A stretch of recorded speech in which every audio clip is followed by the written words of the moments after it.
Benvidas ás conversas candelas Mestre Mateo, nas que falaremos coas finalistas de todas as categorías da 19ª edición dos Premios Mestre Mateo.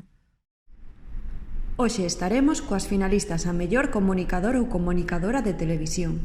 Modera a conversa Xosé Barato, presidente da Asociación de Actores e Actrices de Galicia. Benvidos aos tres. Temos a tres dos 4 finalistas da categoría de mellor comunicador dos Mestre Mateo. Fáltanos Roberto Vilar, que non puido chegar hoxe, pero temos a Alba Mancebo, que é finalista polos Castros, a Rodrigo, que é finalista por Quen anda aí, e a Simone Saibene, que está por Cinefilia, un programa de Telemiño. Non o dixen, os Castros da Televisión de Galicia, Quen anda aí de Televisión de Galicia, e Cinefilia de Telemiño. Estas, sabedes, pertencen ás charlas de arredor dos Mestre Mateo, son as actividades paralelas que normalmente se celebran presenciais en centros de ensino, en escolas de imaxe son, pero que, bueno, por esta situación tivemos que trasladar a facelas virtualmente, así que moitas grazas aos tres por estar aquí e benvidos.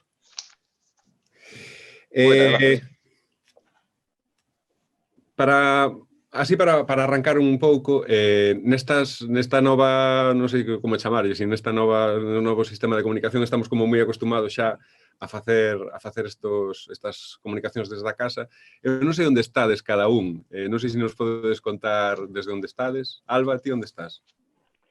Pois eu estou no meu pisiño caixa de zapatos de Santiago. Estou nesta especie de salita, máis ben, saliña. Xa o tes habilitado como zona para videoconferencias e cousas así, o sea... Sí, un pouco, porque a verdade é que hasta teño unha caixa, porque din que tens que poñer o ordenador como máis arriba para salir guapo, non? Entón, eu teño unha caixiña e poño o ordenador en riba... Estaba fallando a min eso, espera. Aquí. Rodrigo, estás un pouco contrapicado.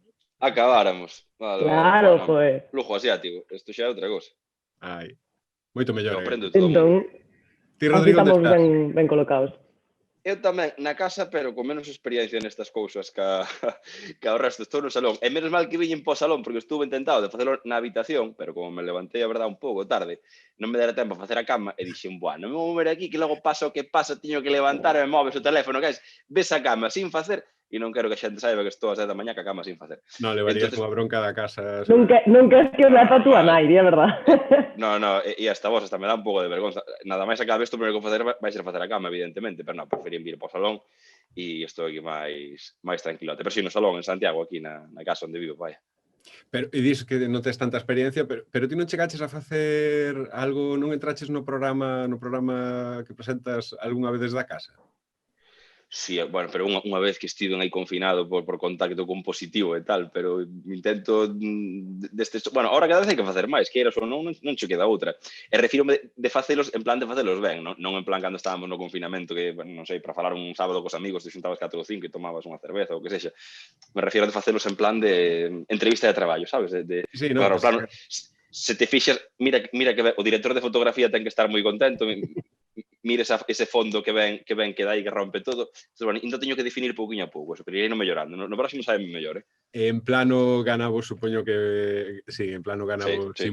Simone ten aí un plano moito máis escollido, notase man de cineasta. É así, saliu por casualidade tamén, pero bueno, é o meu despacho, eso aquí onde traballo normalmente, a sede operativa da produtora Noveolas, aquí xa acondicionado para traballar, cos meus libros, os novelas sobre documentais que estou traballando agora, aí detrás están as facturas, tamén unha parte importante da produtora, os DVDs e as cousas que quedaron aí na almacén tamén están aí detrás.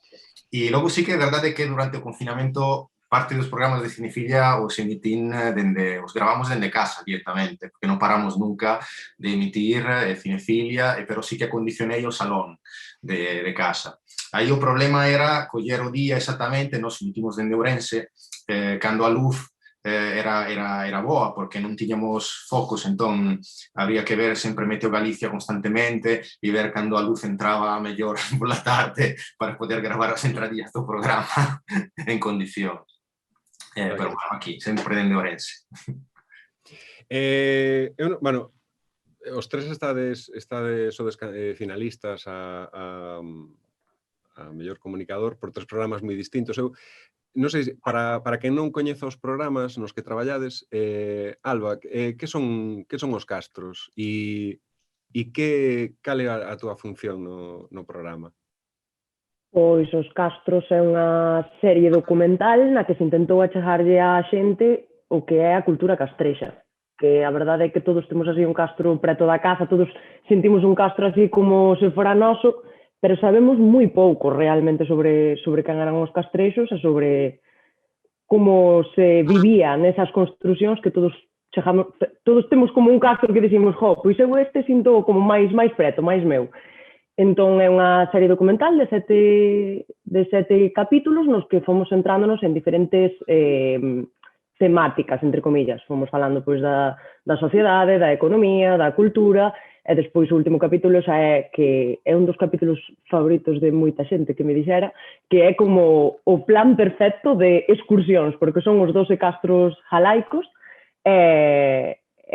bueno, ensinar as imaxes máis impresionantes, ainda por riba os castros eu creo que había moi poucas imaxes deles desde arriba, un dron, tamén explicado todo con expertos, bueno, eu creo que é un traballo, obviamente, eu, claro, formando parte do equipo, eu presentei o programa, formando parte do equipo, pois non estaban que eu o dixa, pero eu creo que é un produto que quedou moi cuquiño e que é digno de ver, vamos.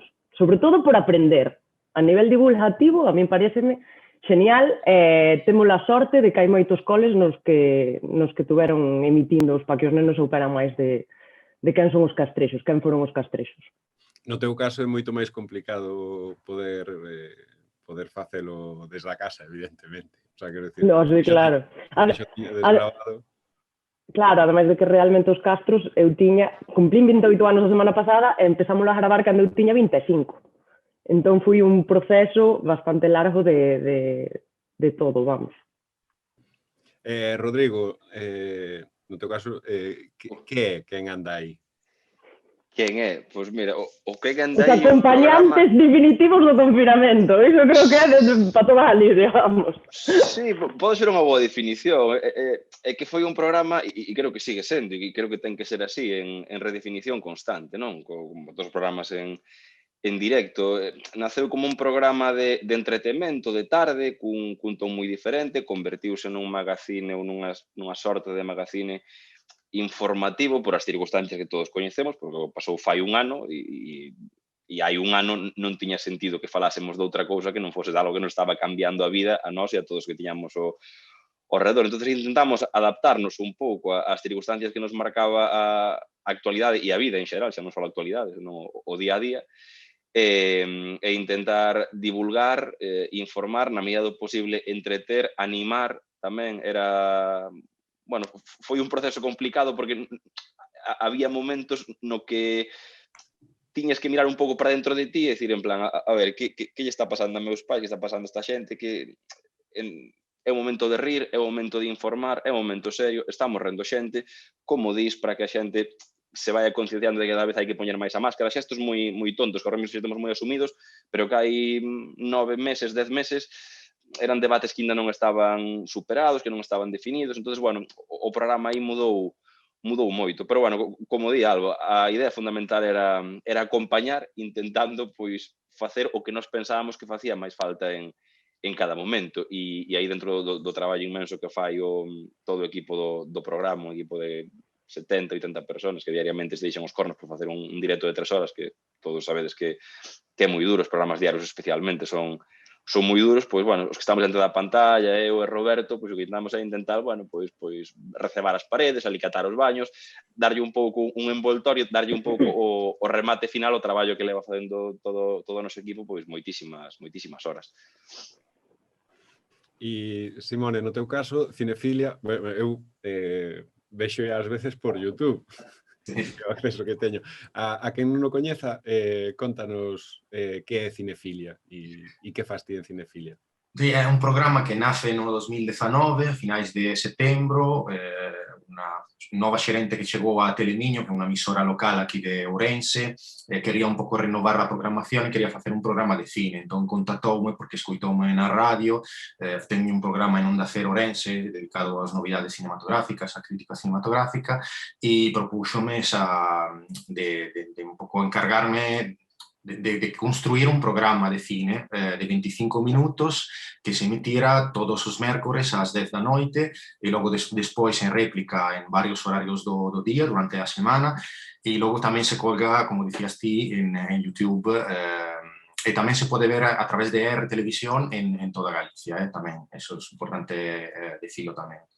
E é un programa fundamentalmente que se encarga de explorar o cine non só as últimas novidades, digamos, de rodaxes ou de novas películas en desenvolvemento que se vai estrear, pero tamén de entrevistar profesionais. Non está só dedicado a cineastas e actores, tamén entrevistamos profesionais do cinema, tivemos tamén unha parte importante que se fixo, sobre todo ao principio, era unha sección de 10 minutos dedicadas ás profesións do cine, no? Por exemplo, que fai un Foley, que fai un script, que fai un operador de cámara, no? Entón era ir a preguntarlle a xente que opinaba, no? Saían respostas de todo tipo, e logo despois que un profesional de verdade mandásonos un vídeo para explicar que fai verdadeiramente a súa profesión, no? Entón tiña unha parte, digamos, didáctica tamén a través das profesións técnicas do cinema e logo unha parte máis crítica. Por exemplo, nós durante o confinamento tivemos o problema que non podíamos entrevistar a xente no plató, porque callouse o plató de Cinefilia, entón eu teña que facer os programas desde casa, entón tiraba máis de especiais, especiais que sempre se relacionan con alguna película, alguna estrea, alguna conmemoración dunha película que non sei, cumple 30 anos, ou, por exemplo, agora acabei de preparar agora un especial sobre o cine on the road, o road movie de Estados Unidos, porque acaba de sair Nomadland e Noticias do Gran Mundo, entón son dúas películas que dan para falar disto, no? Durante o confinamento, por exemplo, tirábamos moito dese tipo de especial. E levamos xa 79 programas. 79. E me encargo un pouco eu de todo, de o guión. En Cinefilia, a ti, que función? Porque, claro, son 3 programas moi distintos os que presentades, os que conducides. Os 3 sodes os condutores. Non sei se vos gusta a palabra condutor, a min é unha das que máis me gusta. Sí, a ver, é un programa o meu que é moi modesto, a ver, temos medios moi modestos, entón...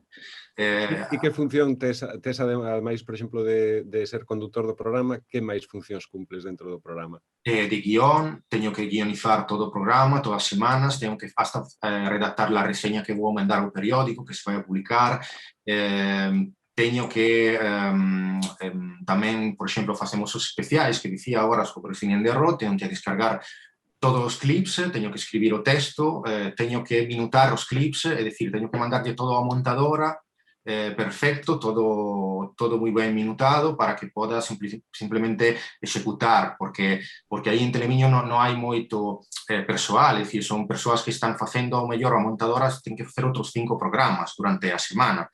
E entón, bueno, eu teño que escribir tamén as miñas propias entradillas, teño que facer traballo de produción, contactar con os invitados, organizar o día que vamos a gravar. Agora estamos gravando na sala do Cineclube Padre Feijóo de Ourense, teño que poñerme sempre de acordo con eles cando vai que gravar, e logo revisar o programa ao final de todo, normalmente sobre 6 horas antes de emitirlo, para ver se hai algún erro, alguna nome de película que se escribió mal ou alguna cosa de son, así, digamos que, pero a grabación en sí mismo non o gravo eu. Non vou estar en 2 sitios contemporáneos. Rodrigo, ti notas moita diferencia co equipo que tedes en quen anda aí? Sendo, claro, como é totalmente diferente un programa grabado a un programa en directo, co que supón. moita diferencia o día e a noite. Eu creo que igual Simone, por as súas verbas, igual botaba de menos pois un par de compañeros máis que axudaran co guión, que o lideraran un pouco máis para poderse dedicar igual a presentar ou a darlle o último toque o guión. A min pásame totalmente o contrario. Eu o gallá pudera facer algo máis no programa e me deixaran meter máis a gadoupa, pero desde a mañá están os compañeiros lanzando todo. Eu cando chego aí un pouco antes da hora de comer, co tempo xunto para ver a última versión de escaleta, que igual ainda non é definitiva, e entre que como e vou vendo eso, igual logo teño media hora cando me dan definitivamente os contidos dun programa de 3 horas. E con esa media hora entre que falas con un, entras para o TX, pois tes máis ou menos de lectura 15 minutos de lectura sosegada a ti, digo sosegada, mentres te maquillas e vas para o plató e esperas a que entres ao telexornal e sales do telexornal para estar diante da cámara falando directo de 3 horas. No que se te confundes dunha cifra de mortos ou dunha provincia que está cunha alerta ou outra, ou si saludas a quen sexa, un convidado que está na Coruña e resulta que está en Pontevedra, pois tamén vas todos os días un pouco sin a rédite sempre, ese medo a fallar sempre aí. Son un pouco casos semellantes ao mesmo tempo, creo que a presión, pero moi diferentes en canto equipo e os tempos, sobre todo, que marcan dinámicas diferentes. O gusanillo seguro que é o mesmo, creo que tamén algo aí, cando te pos diante da cámara sempre tes ese pinchaciño, non? Que fai que cada dificultade que teña cada un superar o seu xeito, pero sí, en todos os lugares cocen habas, vaya, como din por aí.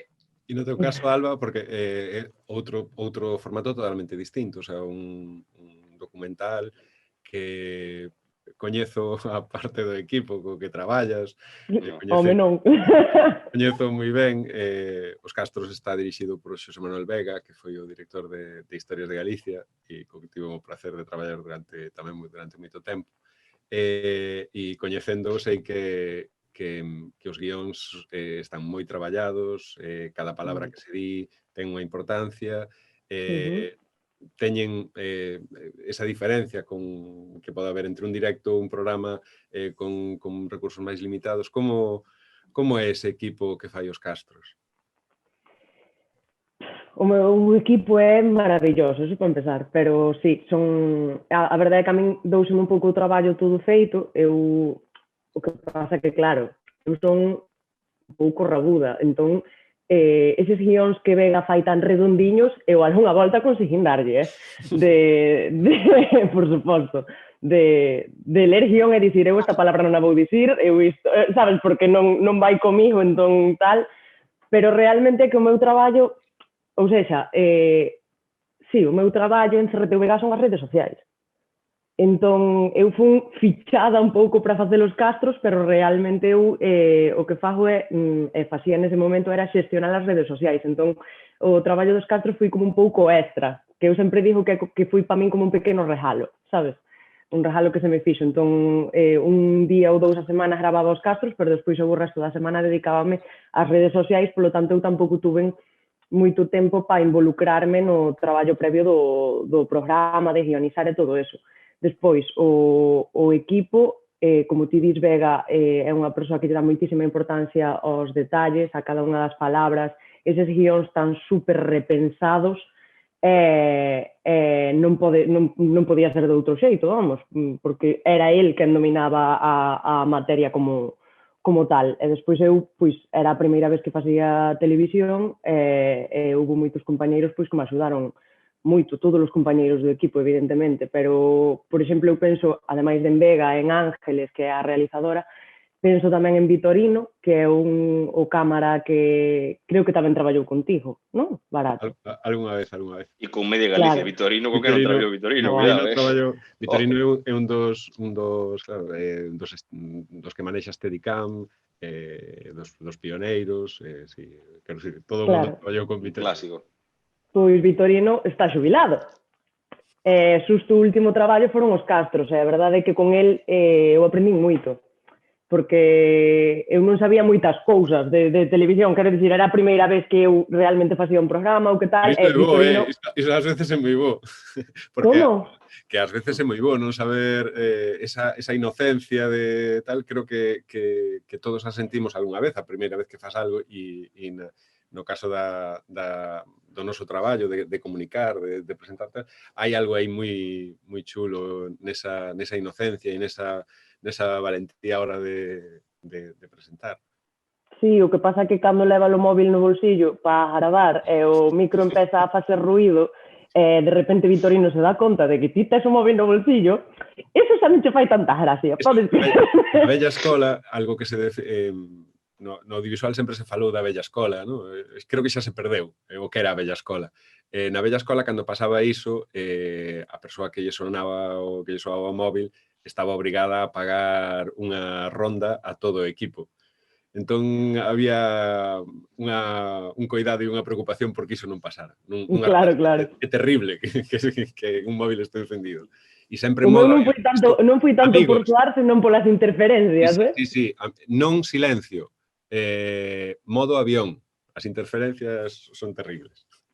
Sí, pois sí, con Vitorino houbo de cal e de arena, vamos, pero moi ben, maravilloso, e de feito ata me fixo un agasallo un día que veo a televisión, creo que era o último día que chegaba, del aprendín un mogollón, a verdad. Tamén son 3 programas moi distintos que teñen percorridos diferentes. Quero dicir, falaba Alba no caso dos Castros, por exemplo, que é un programa, esa palabra que é tan terrible, de produto. É un produto que parece que os produtos son como para vender. Pero é un programa que ten un percorrido tamén no mundo educativo, como pasou tamén con Historias de Galicia, que 15 anos despois, isto é moi de boomers tamén, falar de Historias de Galicia ou de cousas así do pasado, que siguen funcionando e siguen estando presentes e vixentes como material didáctico incluso. Un magazín diario, claro, é un traballo inmenso para algo que vai ter... non vai ter ese recorrido no tempo, non sei como se verá. Na papeleira o cando sales do programa. Eu non quería deixar pasar o de Historias de Galicia, que aparte tamén levaches o mestre Mateo mellor comunicador, feixes un traballo impecable, xa te dixen moitas veces en privado e tamén en público, increíble. Era dos meus programas favoritos da TVG, sigue sendo dos meus programas favoritos da TVG, igual do top 3 de programas que se fixaron na historia da TVG, para min, por importancia, por relevancia, por como estaba feito, por todo, por o que significaba. E eu confeso... Non era mérito meu, era mérito do equipo que sí. Bueno, ti era mérito do que decías na pantalla, pero en global tamén eras parte dunha fórmula para min de éxito. E eu inda hoxe, e digo che cando foi, falamos do lobo e había un contido sobre o home lobo, fai cousa de 3 semanas ou así no programa, no que andei pola tarde. Había unha especie de debate en torno a toda a polémica do lobo, que sabedes, que non se pode facer en Galicia, en Asturias e Castela León, tal. E a raíz dai, bueno, había unha percha e falábamos un pouco de Roma Santa. E eu acordeime e sempre que hai un contido que sei que estivo en Historias de Galicia, voume rapidamente a rtvg.es, poño Historias de Galicia e busco onde a razón non chega, creo que era. Sí. Ese era dos últimos. E volvino ver outra vez, porque como explicabades ali os temas, eran 3 temas, un programa de 30 minutos, 40 minutos, ahora xa non recordo. Sí. Pero máis ou menos son como píldoras de entre 8 a 12 minutos de cada tema, o que vou directo. O mapa de Galicia, Domingo Fontán, ras, e xa, porque recordo que o paisano me di así tal, pero onde era Domingo Fontán? Venga, vou malí e xa me contaba barato. E ainda hoxe sigue sendo unha pequena... non vou dicir Wikipedia, vou dicir máis boomer, enciclopedia en carta, moitas veces para min. E creo que é un mérito dos programas que, aparte, embellecen ben, como é o vosso caso. O noso, non é pan poxe, fame para mañá, pero é un programa de momento, de directo, que tamén creo que a televisión en gran parte debe ser así, debería enfocar o directo, o programa eventos sempre complementadas, no caso dunha televisión pública, con formatos como os Castros, como Historias de Galicia, creo que son unha combinación moi boa. E Cinefilia ten un pouco as dúas cousas, non, Simone? Porque tes actualidade, o sea, falas da actualidade das estreas, da carteleira e tal, pero tamén hai unha parte de reportaxes e de documental, de recuperación de imaxes, didáctica tamén falabas. Exactamente, sí, porque hai esa parte de especiais tamén que vou facendo, claramente me levan moito traballo, porque ao mellor un especial de 10 minutos, pois teño que dedicarlle 2 tardes ao mellor enteiras para facelo ben, para que sexa coherente e que as pezas escollidas sean, bueno, teñen unha coherencia con o texto e todo, pero bueno, os programas tamén despois se colgan en YouTube, así que é dicir, al final están a disposicións de todos. Alguén que quere facer, non sei, tamén moitos especiales están relacionados con Galicia tamén. Fixemos hai pouco uno sobre o entroido galego, entón, claro, fun a recuperar pezas de Xavier Villaverde, de Laza Carnaval Sagrado, ou esa película que teño é unha VHS aquí, que é Martes de Entroido, que é unha das películas máis bizarras que se fixeron, que eu creo, tamén aquí en Galicia. E, bueno, entón, fixemos un pouco unha historia do carnaval a partir de a nivel internacional, dende Fellini, Terry Gilliam, directores que tiñan algo que ver con unha mirada máis relacionada co carnaval, pero tamén logo nos desplazamos máis ao entroido galego e entón a historia do entroido galego a través de obras dende Xavier Villaverde ata os corpos de Eloi Domínguez Serén, non? É dicir, intentamos de facer esos especiales que logo se poden ver tranquilamente en YouTube e accesibles a todo el mundo, y esa parte a mí me parece muy importante. Yo la verdad es que disfruto muchísimo con eso. Es verdad que da muchísimo trabajo, hay pocos recursos, pero sí que a liberdade que tengo de poder falar das cosas que me gustan, de poder falar do cinema galego... Porque para que non nos saiba, Simone, para que non te coñeza, bueno, temos a Alba Tías de Vimianzo. Rodrigo Tías de Ourense. Ourense, sí. E Simone é cineasta galego, pero que naceu na Lombardía. Porque os cineastas galegos nacen onde queren. Onde lle dá gana. Onde lle dá gana. Quero dicir que hai que máis todo isto que faz e divulgación de cinema galego, ti xa eres un cineasta galego, non? Pois es que sí, curiosamente, hai que decir que eu fixen unha tesi de licenciatura no 2003, sí, creo que foi 2002-2003, sobre o cinema galego en Italia, cando licenciei na universidade. Iso non o sabía, que boa.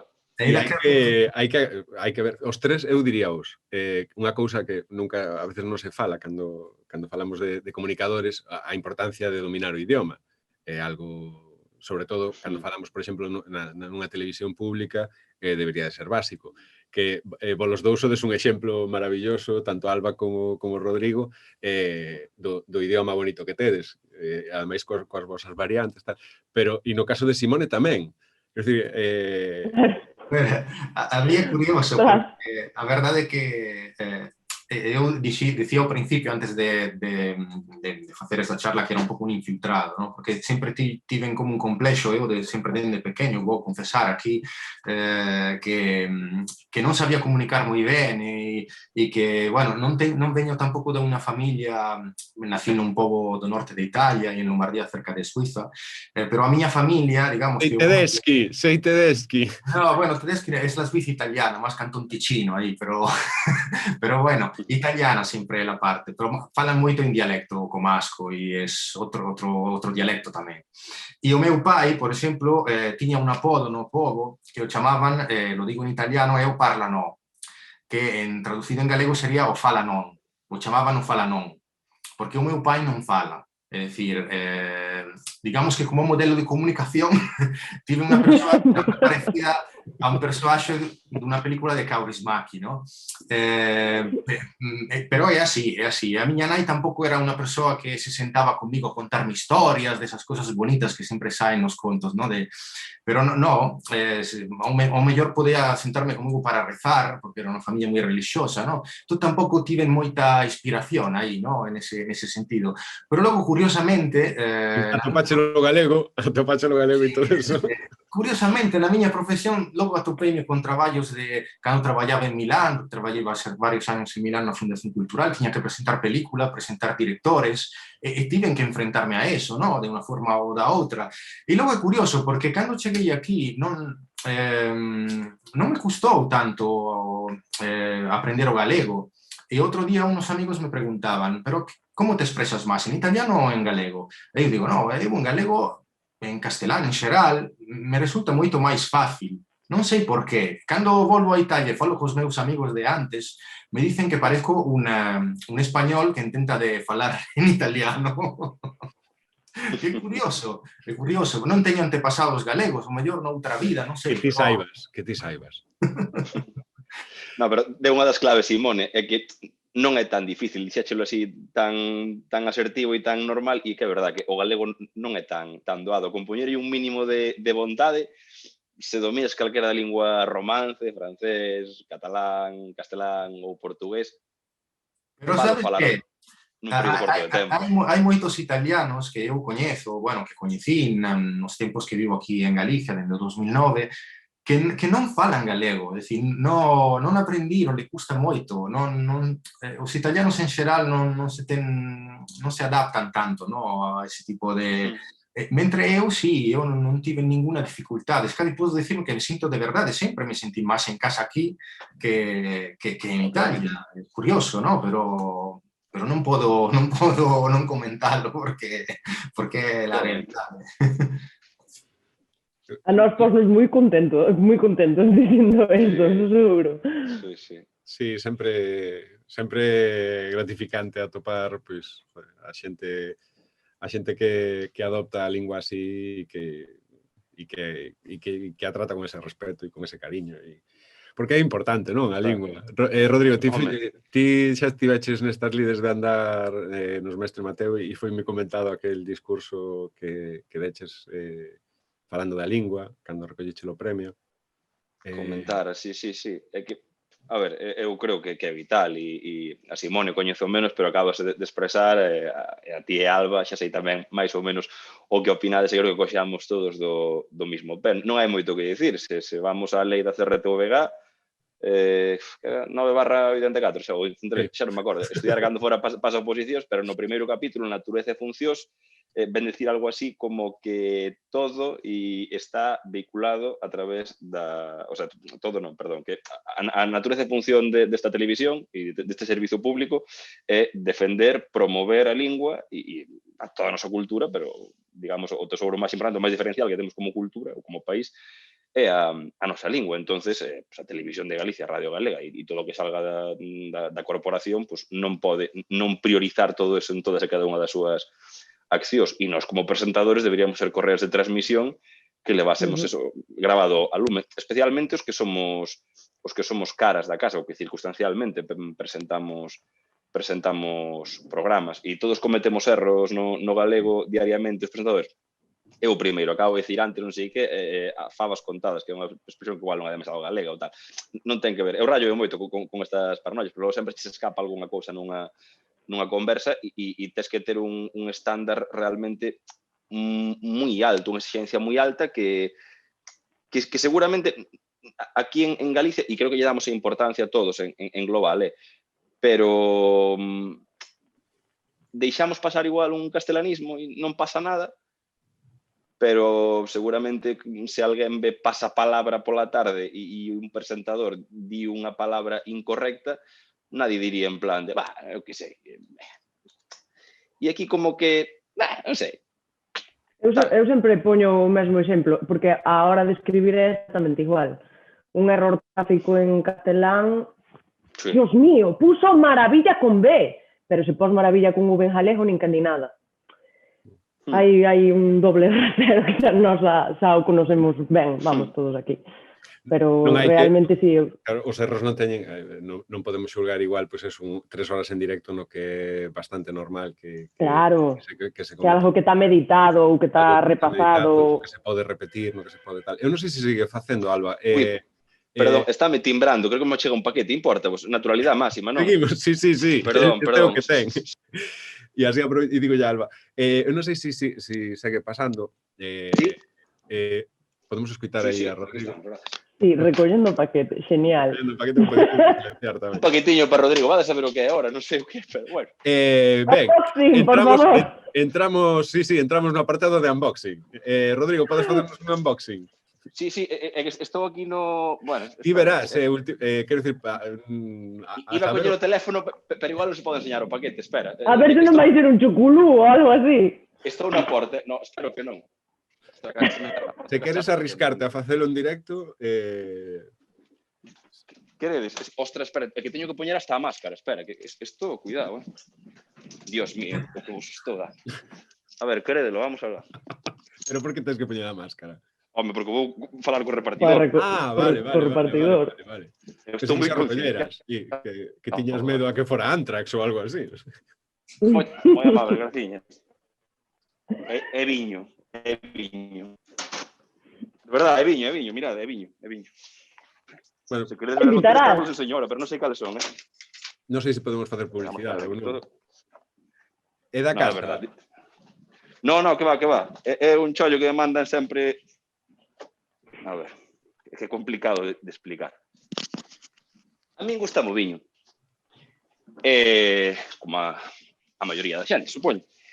E entonces eu pago 20 euros ao mes e mándame 2 botellas cada mes diferentes. Entonces, cando, bueno, agora xa non, pero antes cando me invitaban unha churrascada o sábado xa non me complicaba. Oiche, Sempre tiña viño na Rodrigo, casa para unha levar. cousa, Rodrigo, sabes que eu fago viño, non? Non me digas. Eu son do Ribeiro barato, pero contame eso. Eu fago viño, teño meu cuñado, fai albariño, ten unha adega de albariño. E desde hai uns anos decidimos por que non facer mencía. E entón contactamos con a xente e vamos vendimiar a Sober, vendimiamos nós e levamos a uva metida nun camión frigorífico, levámola para as Rías Baixas e na zona de Albariño facemos mencía. Cada ano vamos aprendendo, porque non é o mesmo facer albariño que facer mencía. Entón, e non ia che decir que por 20 euros eu mándoche un par de botellas. Bueno, home, eso está falado, barato, veña, está falado. Mándame aí a prova, non hai problema. Recollo en man se queres e... A prova mandamos os tres sin problema. No, a prova pero pagando, isto é intercambio, non é negocio. Nos facemos moi pouquiño, facemos para consumo propio e para beber nós e para beber cos colegas. O sea que, si estivésemos en presencial, sacaría unha botella e tomaríamos un viño ainda que é algo cedo para andar con viños. Despois do café.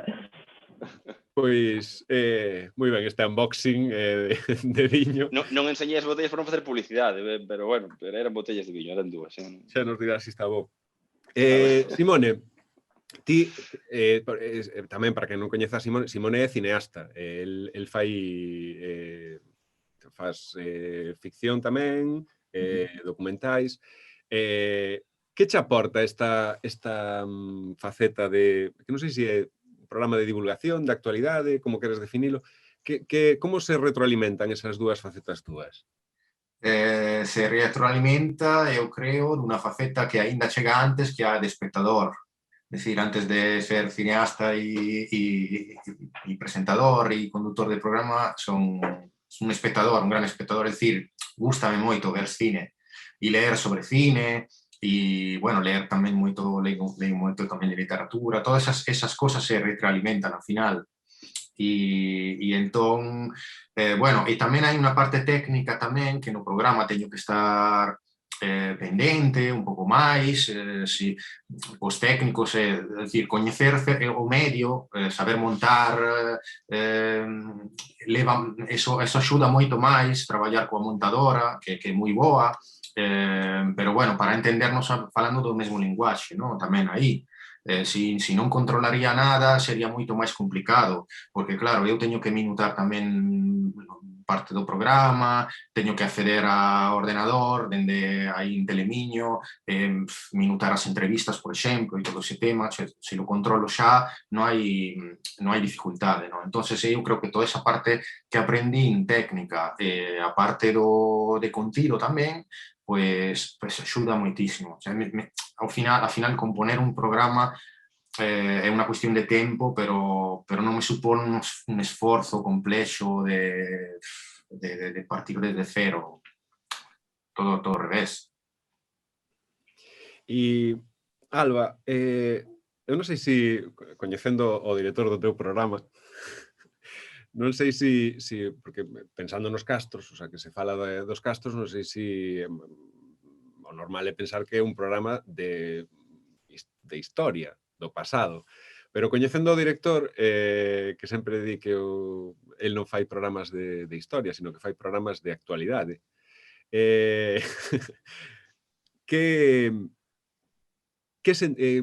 Por que facer un programa que fale do pasado? Que sentido ten? Para ele ou para min? Para ti. A ver, para min o quita a cuestión dos castros é que se sabe moi pouco deles realmente. E de feito demóstrase desde o primeiro programa porque os expertos non se poñen de acordo en un montón de cousas. Entón, realmente haberá que transmitirlle á xente o que sabemos e o que non sabemos. Porque, quero dicir, aclarar certas cousas que a xente non sabe ou que a xente pensa. Como o tema de que hai moita xente que vincula a cultura megalítica coa cultura castrexa, que moita xente pensa que é o mismo conto e non, ou como acabou, ou como eran as construcións onde todo o que ten que ver con iso, realmente facer o programa do pasado é necesario porque non se coñece, e ao final ti con calquera arqueólogo ou historiador co que fales, din que sí que somos descendentes directos. Eu lembrome que cando se estaba excavando o castro da miña parroquia en Cambeda, o arqueólogo dixonos, quen sodes aquí? E nos levantamos a man e foi en plan, bueno, pois esta vasilla que acabamos de encontrar, pois é das vosas antepasadas, seguramente. Entón, realmente hai uns vínculos culturais e hai algo que herdamos deles que ninguén sabe que é así. Non ninguén, pero moi pouca xente. E facelo a través de expertos dalle un valor engadido pois moi importante. Sobre todo ver como non está todo claro, e como eles chocan entre eles coas súas opinións, non, cos seus estudos. Evidentemente non son opinións. Eso pode pasar cos expertos, xuntas a expertos en calquer cousa e creo que xordirían os mesmos problemas, sexa do tema que sexa. Claro, despois comenta o tema de que haxa un debate sobre certas cousas que nunca houbo antes. Quero dicir, eu nunca vira a ninguén discutir sobre a nomenclatura da cultura castrexa, sobre celtas e castrexos e jalaicos. Iso en Twitter, houve uns que nos meteron a caldo, outros que lle parecía genial que chamáramos castrexos, pero xente realmente agresiva, que eu dixen, joder, pois polo menos conseguimos que houbera un debate, que se falara do conto, que a xente dixera, pois eu penso que somos celtas por isto. Despois as discusións entre filólogos e historiadores. Para min foi a leche todo eso. Para min foi genial velo, porque claro, había cousas sobre as que non reflexionara, que gravando o programa, pois eu lin libros para informarme un pouco tamén do programa do que iba a falar, evidentemente. Despois de Vega aprendi moitísimo, evidentemente porque el fixo unha labor de investigación brutal, pero de repente ver a xente discutindo sobre o tema en redes sociais, para mí foi en plan, bueno, nunca vira tal cousa. E crees que pode servir para explicar tamén un pouquiño do presente, entender algo máis sobre, neste caso, dos castros? Eu creo que abriría máis dúbidas en tal caso. Porque realmente nos o que douse por feito de alguna maneira que somos celtas, toda a nosa vinculación da nosa cultura. Que non deu por feito. Claro. Quen o dou por feito? Esa é unha pregunta que hai que facerse. Quen o dou por feito? Quen empezou a dicir que... Bueno, é que hai xente que se me está vendo ahora mesmo que me quere matar. Isto é terrible. Pero claro, todo eso, hoxe en día, sí, demos por feito que temos unha vinculación, que obviamente sí que temos trazos que son, pois podemos dicir primos, irmáns, o que sea, dos irlandeses, dos bretóns, vale, dos escoceses, pero realmente probas históricas, pois depende a quen lle preguntes. Entón, para facer unha reflexión sobre a nosa cultura actual, pois a min pareceme que tamén é necesario, é preciso. E, Rodrigo, ti non sei se presentaras algún programa en directo así... Sí. Non? Bueno, directo a secas. Sí. No. O primeiro que presentei cando empecé, o aquí Galicia era en directo tamén, eran os sábados á tarde, 2 horas e pico. Logo o país máis grande do mundo, a primeira temporada era toda en directo, en plató tamén, 2 horas e pico, algunha gala por aí e tal, sí. Como é presentar un programa en directo? O sea, ainda que teñas moita experiencia e tal, como se leva iso de 3 horas en directo? A ver, eu levo moi ben, porque a ver, estou sempre con Roberto de luns a venes, os xoves non estou, tampouco está el, pero moi guai, un tío co seu peso e é moi divertido, porque estás xogando e aprendendo ao mesmo tempo, entonces é todo moi fluido, entonces eu aí xa é un pouco o patio de colexio que estás traballando, evidentemente, pero bueno, que é un plus que levas ese relax. Logo a min, eu directos distinguiría dos tipos de directo. Un directo dun diario non se parece a ningún outro tipo de directo. Pode presentar unha gala de fin de ano, de badaladas, do que queiras, un prime time semanal ou un programa semanal, o que sexa, pero non tes a mesma exixencia aquí no directo, non porque sexa máis complicado, simplemente porque tes menos tempo para preparalo. Entonces, eu cada día que saio do programa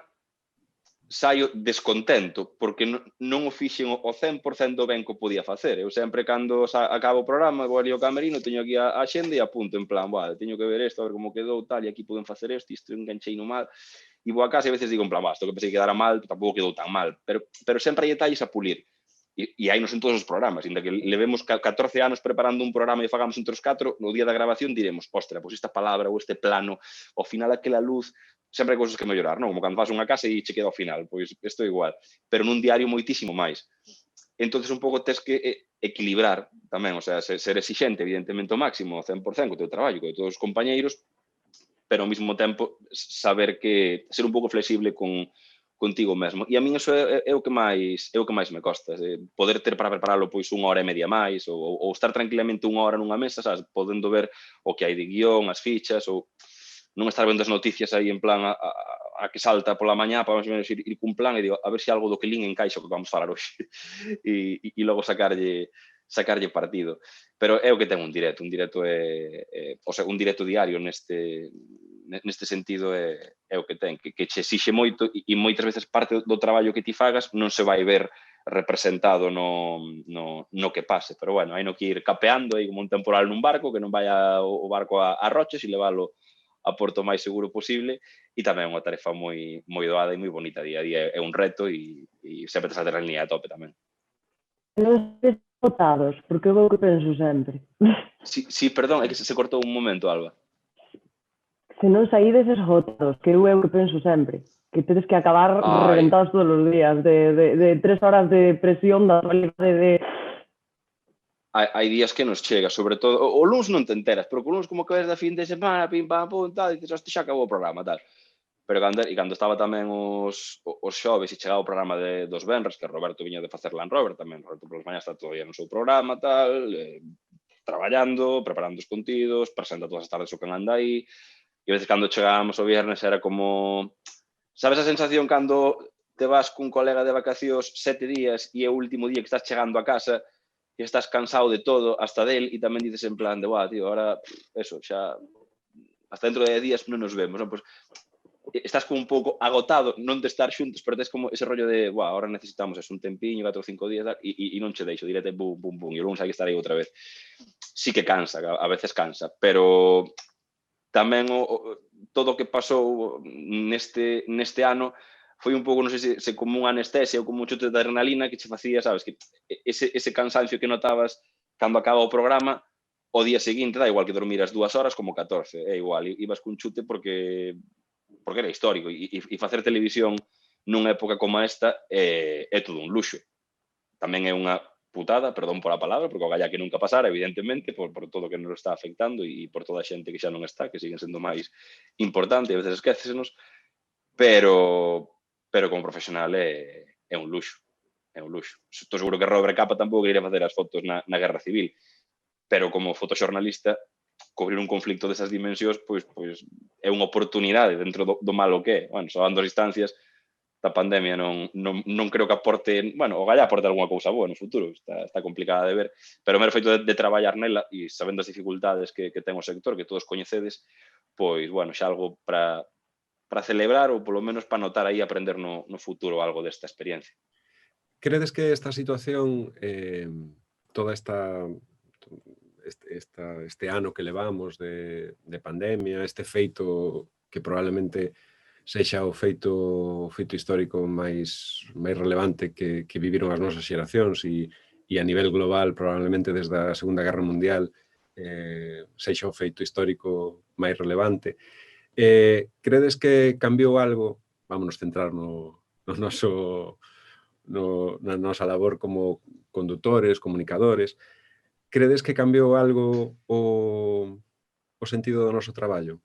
Quero dicir, que sentido ten o noso traballo tiña? Que sentido ten neste momento? Cal credes que debe de ser a razón do que facemos, da televisión, dos programas? Non sei. Simone, ti notaches algún cambio? Ou que sentido ten o que fas ou se cambiou neste tempo?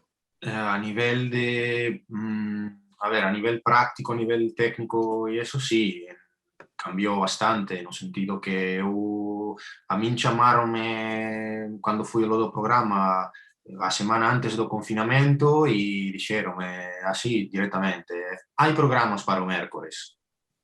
E así, e se había, e se non había, se cancelaba, non había outra cousa.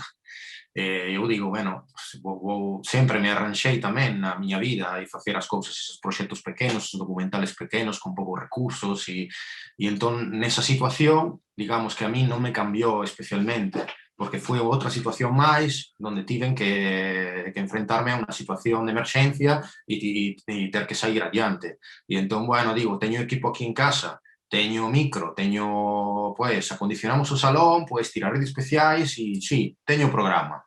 E xa está. En unha semana e emitimos durante outros 3 meses, todos os mércores, e falamos tamén de temas de actualidade, falamos da pandemia tamén a través do cine, intentamos de axudar tamén as persoas que estaban en casa para buscar contido, falar das ofertas das plataformas digitais, por exemplo, que antes non estábamos falando de eso. Entón, intentei meter contido tamén que podese de alguna forma ser de axuda para o espectador nesa situación. Entón, claro, a nivel técnico, hubo esa parte de arreglo de unha situación que, pero sinceramente, da verdade é que eu sempre traballei en condicións precarias constantemente, moi precarias moitas veces, entón foi unha situación máis. A nivel de contido, sí que tivemos que cambiar bastante cousas e adaptarnos á situación. Agora non hai tantas estreas, por exemplo, cada 2x3 pechan os cines, é unha parte del programa que nós sempre facemos a carteleira e temos que cancelarla. E entón, bueno, hai que tirar de outras cousas, decía, plataformas digitais ou charlas que se fan, por exemplo, en Zoom de profesionais, ou de comunicar todo ese contido que surxeu a raíz da pandemia, pois a través de Cinefilia, pois ir vehiculándolo e darlo a coñecer, por exemplo, con Crea tamén, os contido en aberto que se fixo no momento da pandemia, moitas películas de cineastas que podían poner as súas obras en aberto, pois intentamos comunicar todo ese tipo de contido, sempre relacionado co cine, pero adaptándonos ás circunstancias. E ti, Alba, que sentido lleves? Que crees que ten que ser a televisión, o teu traballo, ou no caso concreto dos Castros? O sea, que obxectivo crees que ten que ter? Eu a partir de agora non sei como vai cambiar o tema. Supoño que deixaremos de darlle tanta importancia ao mellor a ser tan tiquismiquis no tema técnico e adaptaremos un pouco todo a o que fomos facer meses de meter videochamadas e cosas de tipo. Esta sea a transformación máis visible que vayamos ter en televisión, máis evidente. Despois non sei como vai seguir evolucionando todo isto, pero creo que no último ano a xente foi un pouco máis consciente da importancia dos medios de comunicación e dos medios de entretemento, é dicir, do audiovisual en xeral. Nos na CRTVG, pois tamén o que xusto que dixo Simone de intentar ter películas en aberto na web, de intentar recordarlle a xente que ten as series da TVG de toda a vida disponibles na web, de recordarlle que ten todos os programas. Recordamos historias de Galicia durante o confinamento para que a xente volvera a velo, recordamos os Castros cando acabou de emitirse, Entón, eu creo que a xente hoxe valora un pouco máis ese traballo que fixemos durante este ano pasado e nos anos anteriores, porque sí que recurriron moito a todo o que se fixo anteriormente á carta, e despois a nivel informativo, evidentemente, eu creo que non todas as persoas valoran o traballo que fixeron os xornalistas. Sobre todo, eu creo que a xente que ten xornalistas cerca. Ou seja, eu sei que as miñas amigas me viron traballar esas semanas do confinamento e que dixeron realmente o labor que están facendo é real, é visible, e recurrimos máis que nunca aos medios e aos medios de entretemento. Eu creo que sí que, ao mellor, pode que haxa xente que teña unha visión negativa por pensar que bombardeamos demasiado ou cousas así, pero eu creo que un pouco que sí que se nos agradece ese labor que fixemos. Non sei como vai cambiar no futuro, non me imagino que podemos sacar disto. Mais alá que o que dixo de que probablemente agora as televisións vayamos prepararnos mellor para todo o que pode ser conexións a través de videochamada e cousas desas. Pero no pasado, o balance que pudo facer a xente na casa, eu creo que sí que é ese. Non sei se vos pensade lo mismo. Ti como ves, Rodrigo? É que a tua pregunta era moi complicada. Podesme repetir? Que cambiou? No, máis que cambiou, era tamén un pouco... O sentido que ten o noso traballo na pandemia, non? Era conductista. Quería o que en realidade... É que é moi aberta. Por onde queres que che vaya? O que en realidade buscaba... Pero que buscabas, claro? O que en realidade buscaba era ese debate que hai sobre si o noso traballo, o traballo dos medios de comunicación, moi máis concretamente, pois aquí temos dous casos de programas da Televisión de Galicia, si o obxectivo do noso traballo ten que ser eso que se chama entretemento e distracción ou información. Ibas por aí. Educación. Non son incompatibles, non? Non, pero non teñen por que ser incompatibles. Non teñen por que ser incompatibles porque pode ser, pero que a veces se fala de distracción, de entretemento, e claro, as palabras significan o que significan, e distraer para o mellor para mirar para outro lado. Entretemento é outra cousa. Entón, refírome a que dentro da esencia dos programas que vos facedes e polos que estades aquí, cal credes que é o sentido e se eso cambiou tamén en todo este tempo? A ver, eu esta resposta circunscribo ao medio no que traballo, a Televisión de Galicia, unha televisión pública con todos os condicionantes que vos sabedes, digamos, de territorio e como falamos antes, de obxectivos que ten a canle e a entidade. Eu creo que nunha televisión pública non se pode permitir o luxo de distraer a xente se deu paseos. Nós temos que dar unha información ou un entretemento ou uns contidos de calidade. Creo que a parte de informar tamén debemos formar. Creo que tamén se nos debe exixir e creo que se fai na medida do posible. Creo que a parte de entreter tamén se pode divulgar.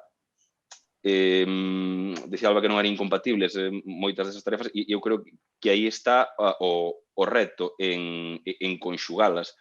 Creo que a información se fixo máis necesaria que nunca neste último ano. Información de calidade, non creo que a maioría de nós e de eu mesmo que esteamos ben informados por todo o ruído mediático que hai en todas as redes, estamos moi bombardeados, cada vez é máis complicado a chegar ao target, que dá moi feo dicilo así, chegar ao público e intentalo informar ben, porque digamos que o sistema está como todo moi deturpado, pero máis alá dos condicionantes desta época de comunicacións que nos tocou vivir, eu creo que os medios tamén cometemos todos en xeral, en masa, non estou falando da Televisión de Galicia, nin un xornal concreto, nin das televisións, digo en xeral, como xornalista, facendo unha reflexión así un pouco a brocha gorda. Creo que infantilizamos demasiado a xente durante a pandemia. Creo que igual foron estrategias nun inicio, porque como todos tiñamos medo e non sabíamos por onde íamos, como que infravaloramos a veces o que está ao outro lado da radio ou da pantalla, en xeral os medios, digo. Creo que a infantilización no inicio da pandemia non foi demasiado boa. creo que tamén todo o mundo vivía estrés, non só a xente que estaba na casa recibindo eses programas de televisión ou esas series ou eses documentais, os propios que estábamos traballando nese momento, non tiñamos idea de nada. Nós non paramos ningún día. Declarou o estado de alarma un venres, nós fomos traballar o luns. Había xente que ainda se tomaba o coronavirus a coña naquele momento, naquele plató, como en todos os platós do mundo nese momento. Xa bastante era o que tiñas ti na cabeza como para poñerte a intentar dar algo máis de ti para outra xente. Foi moi complicado conxugar aí, pero creo que os medios, na medida do posible, intentamos estar á altura. Estou falando do malo, pero sacando esa infantilización que non me gustou a nivel global en todos os medios, eu creo que intentaron facer o mellor de sí. E que temos que facer mellor todos? Home, por suposto, temos que mellorar cada día moito. E nestes tempos tan revoltos e tan complicados, digamos que onde os medios de comunicación, especialmente o servicio público, debemos e temos e intentamos sacar o mellor de nós mesmos. Nas épocas máis complicadas é onde é máis difícil cumplir o teu cometido e aí debemos estar e aí intentamos estar no día a día. Silencio incómodo. Non vos gustou o que dixen? No, sí. Falei moi ben, estuvo super guai o que dixen. Sí, por eso hai que...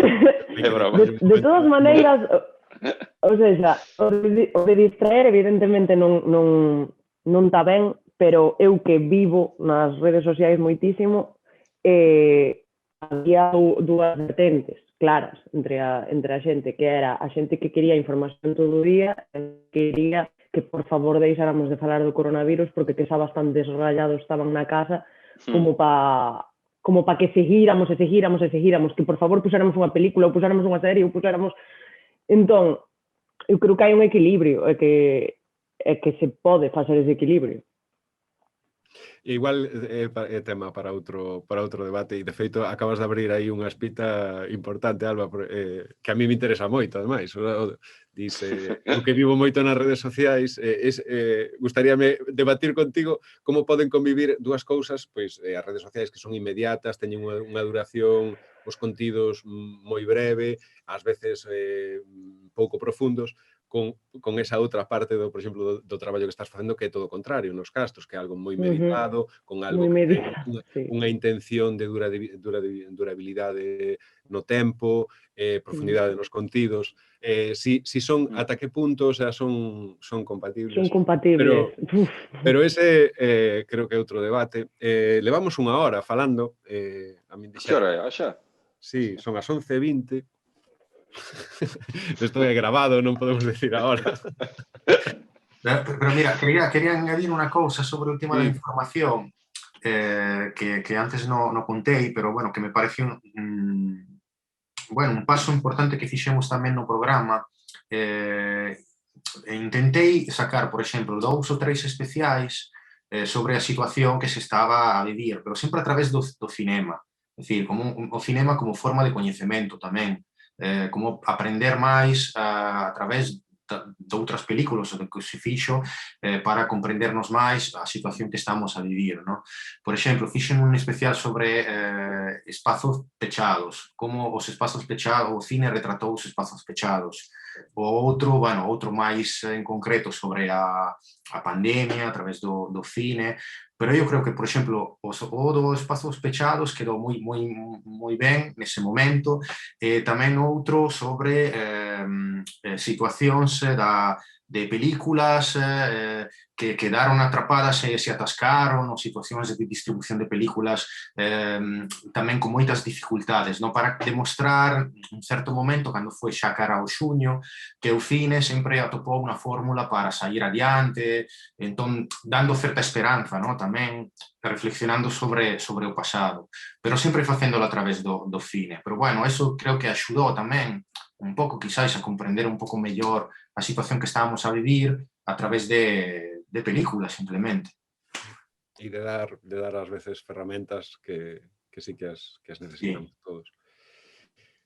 Pois, que levamos unha hora falando, levamos unha hora e quedáramos en que a conversa iba a ser así, sobre unha hora. Eu non teño máis que agradecervos os tres que estiverades aquí, desexarvos moita sorte, que non sei se é necesario, o sea, quero dicir, os premios son estupendos se chos dan e se non chos dan tamén. Que os premios teñen tamén esa vertente que este ano non a vamos poder ter. Unha das cousas importantes que ten os Mestre Mateo, que teñen todos os premios que celebramos aquí, a nos pásanos con María Casares tamén, o de poder xuntarnos. É o día onde de repente coincides, vos, pois Alba, Rodrigo e Simone coñeceríados en persona, se non vos coñecedes, habría ese encontro, sirve tamén para limar moitas asperezas, ou para crear outras, pero mola. Para falar, debatir, compartir, e eso este ano non o podemos ter. Esperemos que o teñamos pronto, e aínda que non sexa presencialmente, pois que virtualmente estos encontros sirvan para algo así. Así que, moitas grazas, moita sorte. Non sei se como é a cousa, se ides presenciais a gala. En teoría sí, non? Sí. En principio sí. Sí, convidados estamos, creo, por estar nominados, así que sí, opción temos. De aquí a lá, a ver o que nos queda. Pero sí. Sabedes como van a ser os premios este ano? En que sentido? A gala ou o premio ou a estatuilla? No, a estatuilla. Teño unha... Xa estás presumindo. Ai, mi madre. No. Este ano van ca máscara todos. Pasaron unha copia. Vai ser todo así, en homenaxe ao COVID. Rodrigo, non sei se teño que levantarme. Por qué? Non sei. Encima los deu. Bueno. O seu mestre, Mateo, entendo. Eu teño dous. É que xusto estaba aí e vino ahora no final, como estaban falando desto, dixen en plan, vou facer a tontería esta para marchar así cun gag de jiji jaja. Era solo por eso, pero ahora se queres... Están con garabatas cortadas. Sempre te vexe moito máis estilo barato. Pero están cortadas, son das que me tocaron ser padriño de boda e onde gardo esta garabata? Pois vai para... Que guai. Está ben. Que moitísimas un placer, gracias a todos, moi amables. Disfrutade moito e foi un placer para mí tervos aquí e ter este... Moitas grazas, foi un placer real. Igualmente. Grazas para todos, chicos. Un placer. Vémonos. Saúde. Chao. Chao.